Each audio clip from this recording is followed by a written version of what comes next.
was the first time ever people just expected me to win. I always had a dream of being a world champion. When I didn't have nothing, there's still the same people around me. The jab, the throwaway left hook, and then big right hand. I couldn't jump up and celebrate or fall to my knees like I'd had planned. Don't forget, he's got a pair on as well, and that's stuck in my head. The optimal time to teach something again is right when they're about to forget it. And at that point, we thought Roy's going to freeze here. We're going to be out of here in 10 minutes. People are going to be throwing ashtrays at us.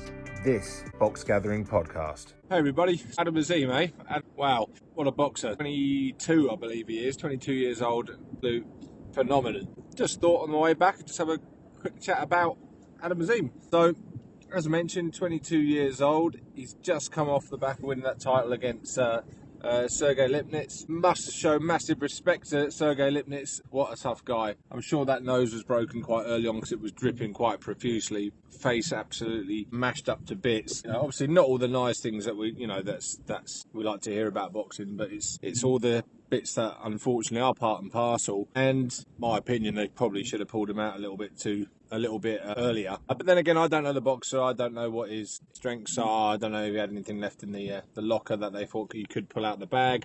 Don't know. But back to Azim, looking at it from not just from a technical and tactical point of view, because we always talk about technique, don't we? And we always talk about tactics.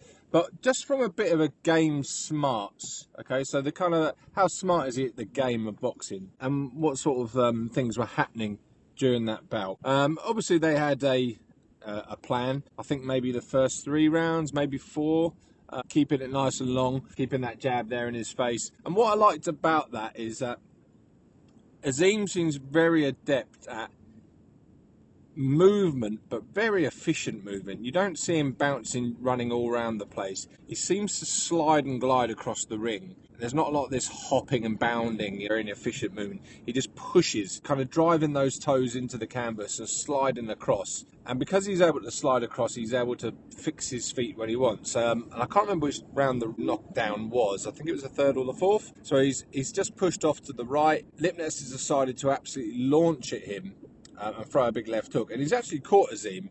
But Azim has seen him coming, slammed his right foot on the ground, and then been able to kind of pull that left hook in and catch him flush, and down he goes. But I think it's, again, just that kind of understanding about the harmony between mobility and stability. He's very mobile when he wants to be, and he's very stable when he wants to be, and he's able to switch between those two things really, really well. So is part of that conditioning? Absolutely, very, very well conditioned. I remember him in the amateurs as well, just being able to kind of like, he bends his knees, and he's very predatory when he moves, but it's very small and efficient, and then bang, stops, change of direction, generation of force, rotation, bang, bang, bang on the target. What an athlete, what a specimen. So really great on that part. The jab, again, what I liked about the jab is all jabs seem to be different. Okay, they seem to be touch jabs and then a ramrod jab, aiming for different parts, aiming a little bit lower to the body, but not just belly or face. They're just vague targets, but going to the forehead, then coming to the chin, the nose, slightly off to the side with a bit of variation.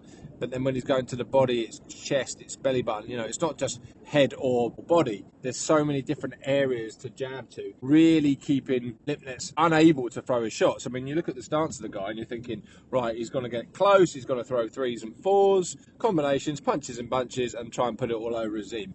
But Azim, one with his movement and balance, was not letting him set his feet to throw these shots. But 2, this variation on tempo with the jab, touch, some fast, some slow. He can never set his feet. Azim always found himself just at that kind of long range slash edge of range where he could keep the range where he wanted it. And for the first 3 or 4, he was managing to keep that nice and long and just dictated that space.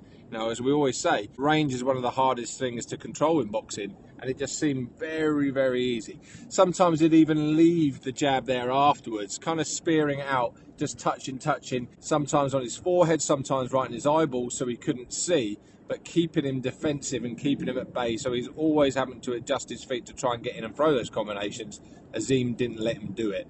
And I just thought that was really, really impressive, almost seasoned old man sort of game smarts, ringcraft, whatever you want to call it. I kind of like the game smarts or game sense sort of notion. I think whether it was a tactical thing and they decided to change it, or whether Azim just said, you know what, I'm going to sit with him now and start breaking him down. It wasn't like Azim was very tight on the inside, as in when your stance is at long range to short to medium, it tends to change a lot. I don't think he changed his stance that much. He obviously did get a bit smaller and a bit tighter, but he just felt like he was able to see everything still at that short range. You know, the picture was still there. You could still see all the little tells of when the shots were coming.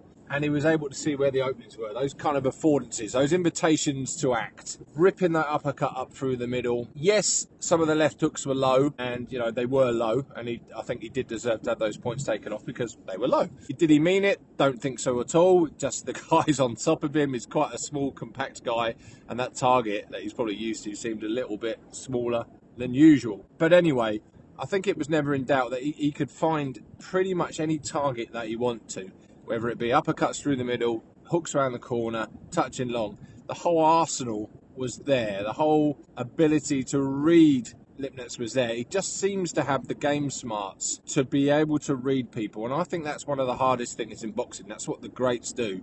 They are able to read things. And I did mention that in my last episode about having those kind of game smarts and those abilities to read. And I mentioned Dalton Smith, who is about for him further down the line. I don't want to go into all the bits and pieces. I don't know enough about pro boxing to say why aren't they boxing. And I don't care about that on this podcast. This is about skill, not about politics. And I think they're quite similar in that respect, those two. They both have a lot of game smarts, the ability to read people, to perceive and to act, but also to act and to perceive. And let me just qualify that if you're not quite sure what I mean. Perception, action, what I see then informs how I act, what defences, what punches I have, but it doesn't go end there. It's not a linear thing where it's perceived to act. It's then act to perceive. So then what you always see from Azim is moving his head. He's literally moving his head and his feet in different positions where he can see new information. He can see a new target area. He might just come over his lead foot a little bit or bring it off to the left and his head follows. He can see that left hook to the body. He can see that left hook to the head. He can see that jab, screw shot, whatever it is on that lead side and see if it's open. And he's got the speed, not just of his body. He hasn't just got those physical capabilities where he can react, but he's got that speed of mind to see, right, if I just move over here, move my feet to that side and move ahead, there's new affordances to act. There's new opportunities for me to act. And he's able to do that. Same if he shifts his weight to the right, he's able to see the right uppercut, the right hand. So he's very, very good at actually creating opportunities. In other words, acting to perceive, which closes that perception action feedback loop. So this is why I do see him going all the way. He's won a world title, not as one of the major world titles, but I think he can go all the way in one of the most demanding, competitive, professional weight classes there are. All the guys that are in there, the Haney's, the Garcias, all these people, and of course Smith, all these people that are in there are all dangerous people, and all of them have very different skill sets as well. That will offer Adam lots of different problems. But I just see Adam as a very, very highly well-rounded boxer, even though he's still 22, very, very young man. I was very, very lucky and fortunate to work briefly with Adam at the European Championships, where he won gold in the European Championships. I was handing up in the corner for a couple of his bouts. In the final, he won, and actually had a really tough bout in the final. I might be wrong, I think it was against a Georgian,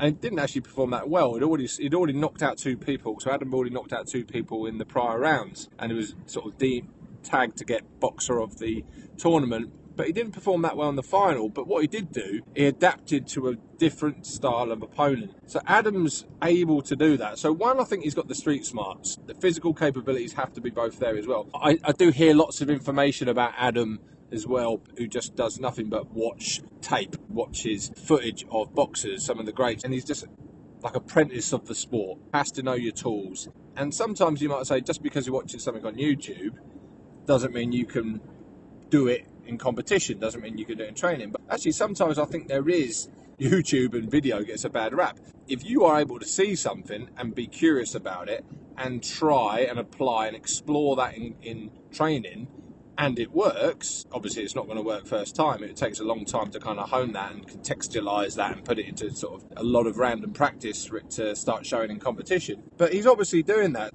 It seems like he's very curious about stuff, looks at it, and then applies it and puts it in his own context or assimilates it into his own style without going too much into the Bruce Lee kind of metaphors there. So I just think he was very seasoned, like he'd grown up even more, dealt with some really potential big banana skin there. I don't think the guy was a massive banger at all, was he? But even if he did have a bit of spite behind his shots, he didn't let him do it. Boxing, without sounding too cliche, is about hit and not get hit. And if we boil it down to that, Azim was just able to make sure the guy had no balance all the time, which when we look at the boxing gathering box model, we start at the top with balance and shape. If you are balanced more often than your opponent, you are more likely to be successful. Of course, you then have to move and make people miss and move into a position that is more optimal. He's able to choose where he wants to be in the ring, but not only that, choose the range and position that he wants with his opponent. As he sat in the pocket a little bit more with his opponent and got closer, he was starting to move around the corners, very Lomachenko, even Ricky Hatton-esque, and it just seemed effortless. And he just had that understanding of when to sit in front of the guy and break him down and break his heart and bring up through the middle, but also when to show him an angle and just offset the guy with his balance and then come back with new shots. And I thought that was really impressive. So the balance and shape stuff's there, and then the next part in the boxing model is about position. So where are you positioned? So I often say PBP, position before punch, and he just has that street smarts. Whether it's an element of a sort of cognitive approach where he's really thinking about it as a process, that could well be something that he does in training, but he just seems to have this very innate ability to understand how to fight, to understand how to box, to understand how the rules dictate his behaviours around what he does. And it's just very, very impressive. And from the very I've done no real work with him at all, but when I was in the championships with him in the Europeans, just very struck by how he was only a young boy then, 15, 16 as a junior, but just struck by how nice a kid is. And I know that sounds wishy-washy, but you know, we always often talk about athlete, boxer, person as a triangle. You could be the best boxer in the world, have all the skill set, but if you're a poor athlete and you're getting injured and you can't produce power force, you haven't got stamina, it's irrelevant. You could be the best boxer and the best athlete. You've got all the tools physically, you've got all the street smarts, but actually you're a pain in the arse as a person, uncoachable, don't listen, people don't want to build relationships with you because of how you are. So that also will dictate your level of success. From the very small amount that I know of him, tiniest amount, just seemed like a really, really nice lad from the get-go. Very affable, likeable, just very bright and breezy. And even from then, everyone knew that he was going to be a superstar. So I suppose the question now is, how far can he go? I believe he can go very far because of the athlete, the boxer, and the person. That triangle is very, very strong. I don't see many sort of leaks there. And the other thing about it as well is that it just seems like the tip of the iceberg as well with him. That performance was exceptional in many ways, but it was probably a 6 out of 10 in terms of what he's capable of, and that's the exciting thing about him. It wasn't Adam Azeem at his very best. He didn't need it. He could have just gone an extra gear, 2, 3, 4 gears, and put that guy to bed, particularly early, if he wanted to. But he just knew that it's a system, it's a breaking down, it's a process, and he had that ability to do it professionally and clinically. And I'm just very, very excited to watch him. And when you do hear all these names like your Garcias and Haney's and things like that, too soon for him at the moment? I think so. Not that he couldn't beat those boys, but it is too early, because you've got to look at it as a career, and he wants to make money and he wants to get more experience, etc., and build and build and build. But I know he can beat those lads. I know he can beat those lads. He just has it all. Yeah, anyway, really excited. Just thought as I'm driving home now that I would get the whole Adam Azeem watching that fight off my chest. Anyway, brilliant stuff. Looking forward to seeing how far he can go. Anyway, that's my 2 cents worth on Adam Azeem. Cheers all. If you enjoyed today's episode, then head on over to theboxgathering.com. We have a wide range of resources for coaches, boxers, and boxing parents to support you and your club on the road to success. As a member of the Box Gathering, you'll find online courses that enhance your knowledge and expertise, videos and articles covering the most important topics to do with boxing development and shareable resources to support your club's development. Join a community that includes some of the best coaches and coach educators at theboxgathering.com. The Box Gathering. Connect, share, grow.